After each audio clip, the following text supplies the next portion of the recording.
My name is Ralphi Rosario. Right now I'm a full-on producer, remixer, and also still a DJ after 27 years. House music, you know, it seems to be the million-dollar question, but to me, house music is something that was started off back in the day in the early 70s that bring a lot of soul and happiness to people. If you're dancing, it's just an up feeling, it's an uplifting feeling. It makes you feel good all over. That's pretty much where it is. And you have to see it. For me, I can't explain it. You just have to see it. You have to try it. Back in the early 80s, I heard it through a lot of the guys on the south side of Chicago, and I was playing a lot of the parties there when I was on the radio. There was this term that was loosely used as house music, and when I found out what it was, they were saying house music to me, or to them, was this resurrection of soul disco. It was underground disco. It was just a lot of dance music with a lot of feeling. There was a lot of, you know, divas in it. There was just a whole soul thing around it. And I mean, even right now, I'm still listening to a lot of the back in the day stuff. To me, it still feels good. I'd have to say disco was probably the way it started with me. I'm a disco fanatic even to this day. To me, it's music that's timeless. You can still play it, and people they know exactly what it is. It's like we were talking about the OJs earlier. It's one of those songs that you play and you will always get it.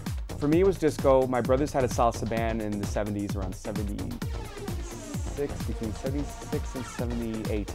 And they had a salsa band and needed a DJ to relieve them for their, you know, their sets. So I came down there and I started playing records in between, and here I was, this 13-year-old little guy, playing off of a home stereo. And God, it was just probably two like Zenith Allegro like stereos back to back.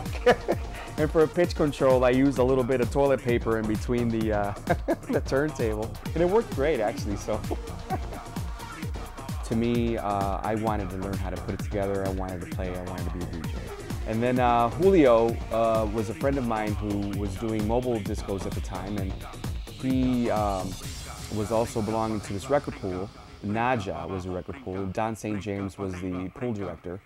So Julio decided to get me on board. So we recorded a 30-minute demo and we sent it. Julio took it down to WBMX. Julio turned in the tape, and I sat there that same night and turned on the radio. I heard this person play, I heard that person play. I'm like, they just totally ignored me. And of course, in the middle of the show, they played the tape. And I was floored. I was like, oh my God. So I was laughing hysterically. Yeah, we did a radio show every Saturday. It was called Saturday Night Live, Ain't No Jive. It was on WBMX, and it ran from like 1980 to like 1987, 86.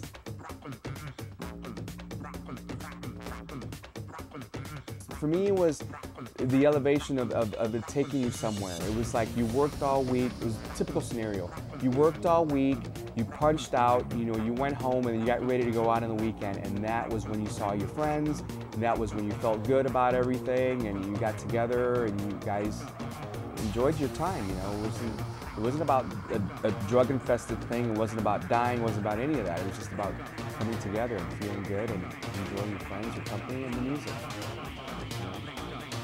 All came together. Very much.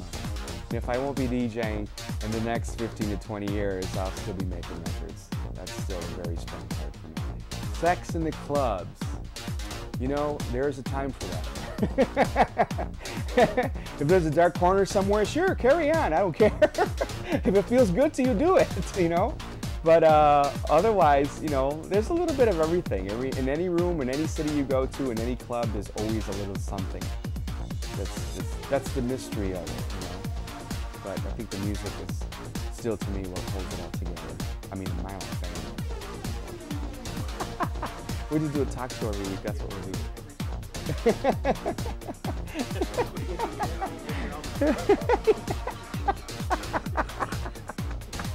We'll do a cooking show next week, and we'll combine it with the beer and the talk of house music. So I remember going to I was cooking one afternoon, and I had a weekend off. I started cooking. The smell of all the rice and beans was all over my t-shirt, and I realized I didn't have any Pepsi, so I went downstairs to the liquor store, and I walked in, and the guy behind the counter started sniffing, and he wanted to eat the shirt off because he says, "What the hell are you cooking, man? It smells good."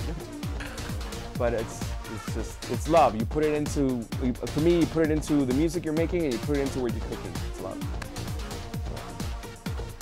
Ciao, ci vediamo dopo.